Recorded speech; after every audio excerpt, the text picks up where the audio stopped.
ಚಂಡ ಮುಂದರ ಮಾತನ್ನ ಕೇಳಿದಂತ ನನ್ನ ಒಡೆಯ ಶುಂಭಾಸುರ ಕದಂಬ ಕಾನನದಲ್ಲಿರುವಂತಹ ಹೆಣ್ಣು ತನ್ನಗೆ ಆಗಬೇಕು, ಅವಳನ್ನ ತಾನು ಒಲಿಸಬೇಕು, ನೀನು ಹೋಗಿ ಕರೆತರಬೇಕು ಎನ್ನುವುದಾಗಿ ಹೇಳಿದ್ದಲ್ಲವೇ? ಆ ಮಾತಿಗೆ ನಾನು ಉತ್ತರವನ್ನು ನೀಡಲು ಹೋದಾಗ ಶುಂಭನ ಆಜ್ಞೆ ಎನ್ನುವುದಾಗಿ ನಾನು ಘೋಷಣೆ ಮಾಡಿದೆ. ಹಾಗಾಗಿ ಇಲ್ಲಿಗೆ ಬಂದು ನೋಡುವುದಾದರೆ ಕದಂಬ ವನವೇ ಪ್ರಕಾಶಮಾನವಾಗಿ ಕಂಗೊಳಿಸ್ತಾ ಇದೆ. ಹಾಗಾದ್ರೆ ಇದುವರೆಗೆ ಕದಂಬವನವನ್ನ ನೋಡಿದವನು ನಾನು ಅಲ್ವೇ? ಸದಾ ನೋಡುತ್ತಿದ್ದಂತ ಈವನ, ಕತ್ತಲೆಯಲ್ಲಿ ಕಂಗೊಳಿಸಬೇಕಾದಂತ ಈವನ ಇಂದು ಪ್ರಕಾಶಮಾನವಾಗಿ ಕಂಗೊಳಿಸ್ತಾ ಇದೆ ಅಂತಾದರೆ ಇದಕ್ಕೆ ಕಾರಣ ಉಂಟು. ಹಾಗಾದ್ರೆ ಇಲ್ಲಿ ಕುಳಿತಿರುವಂತಹ ಹೆಣ್ಣು ಕೇವಲ ಹೆಣ್ಣಾಗಿರಬಹುದೇ?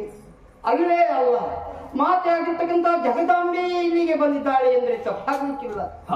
ಇಂಥವಳ ಮೇಲೆ ಇವನು ಮೋಹನ ಬೀರಿದಾನೆ ಅಂತಾದ್ರೆ ಏನ್ ಹೇಳಬೇಕು? ಏನೇ ಆಗಲಿ, ಶುಂಭನ ಅನ್ನವನ್ನ ಉಂಟಂತ ತಪ್ಪಿಗಾಗಿ ಅವನ ಆಜ್ಞೆಯನ್ನ ಪರಿಪಾಲಿಸಬೇಕಾದುದು ನನ್ನ ಕರ್ತವ್ಯ. ಬಂದ ಕಾರ್ಯವನ್ನ ಮಾಡಬೇಕು ಅಂತಾದ್ರೆ ಆಕೆಯನ್ನೇ ಮಾತಾಡಿಸಬೇಕು. ಜನನಿಗೆ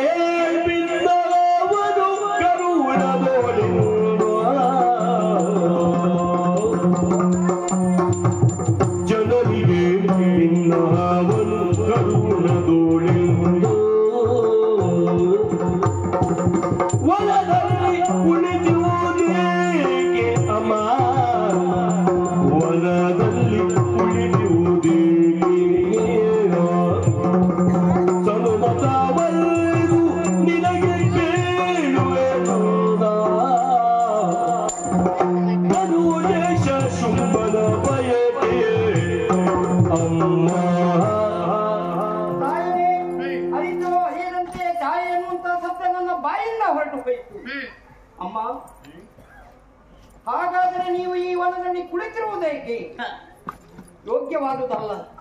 ನನ್ನ ಒಡೆಯನಾಗಿರ್ತಕ್ಕಂಥ ಶುಂಭ ನಿಮ್ಮನ್ನ ಬಯಸಿದ್ದಾನೆ. ಹಾಗಾಗಿ ಅವನನ್ನ ನೀವು ವರಿಸ್ತೀರಿ ಅಂತಾದ್ರೆ ನಿಮ್ಮ ಯೋಗ್ಯತೆಗೂ ನಿಮ್ಮ ಘನತೆಗೂ ಒಂದು ಕೀರ್ತಿ ಬರ್ತದೆ.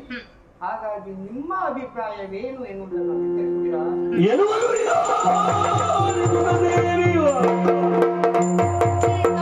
ಈತನಡಿದರೆ ತಾನು ಬೇಡಿದ ಮಾತ ಶುಂಭಾಸುರಗಿ ಅರುವ ಕೂತಲಿಲ್ಲದೆ ಬಿಸಲು ಸುವಾದವೇತು. ನನ್ನ ಗುರುವಿಗೆ ಸುಗ್ರೀವ ಮೂರ್ಛಿತನಾಗಿ ಧರೆಯಲ್ಲಿ ಬಿದ್ದಿದ್ದಾನೆ. ನಾನು ಹೇಳುವ ಮಾತನ್ನು ಶುಂಭನಿಗೆ ಹೇಳುವರೆ ಯಾರು? ನಿನಗೆ ಬೇಕೇ? ಮೂರ್ಛಿತನಾಗಿ ಬಿದ್ದಂತ ಸುಗ್ರೀವ ಹೇಳಲೇಬೇಕು ತಾನೇ?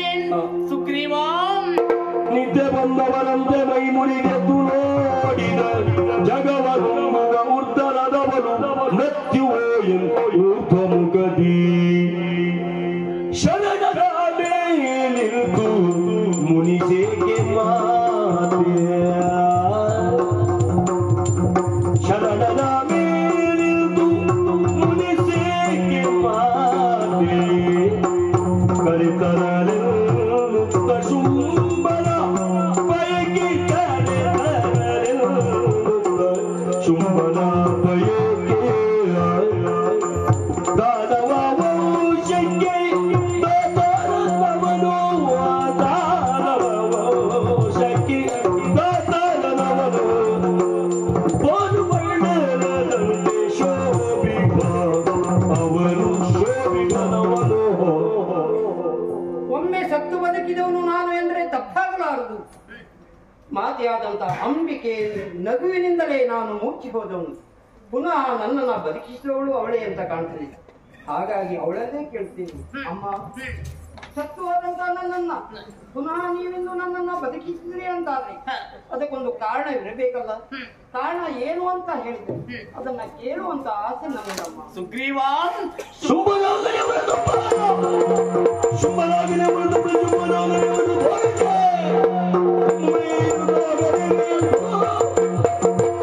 ಸುಗ್ರೀವ, ನಾನು ಆಡುವ ಮಾತನ್ನು ಪ್ರೀತಿಯಿಂದ ಲಾಲಿಸಬೇಕು. ಶುಂಭನಾಗಲಿ ನಿಶುಂಭನಾಗಲಿ ಕಡೆಯ ದಿಕ್ಕಿನ ವಾಸ್ಯ ಶಂಭವೇ ಆಗಲಿ, ಈ ಅಂಬಿಕೆಯ ಮದುವೆ ಅಮ್ಮಿನ ತುದಿಯಲ್ಲಿ ಎಂದು ಹೇಳು. ಅದೇ ನಿಮ್ಮ ಅಭಿಮತದಂತೆ ಶುಂಭನಿಗೆ ತಿಳಿಸಬೇಕಾದದ್ದು ನನ್ನ ಕರ್ತವ್ಯ. ಯಾಕೆ ಹೇಳಿ, ಅಂದು ಶುಂಭನ ಮಂತ್ರಿಯಾಗಿ ಇಲ್ಲಿಗೆ ಬಂದವನು, ಇಂದು ನಿಮ್ಮ ದೂತನಾಗಿ ಅಲ್ಲಿಗೆ ಹೋಗ್ತೇನೆ. ನಿಮ್ಮ ಆಣತಿಯನ್ನ ಶುಂಭನಿಗೆ ತಿಳಿಸ್ತೇನೆ. ಬರುತ್ತೇನೆ.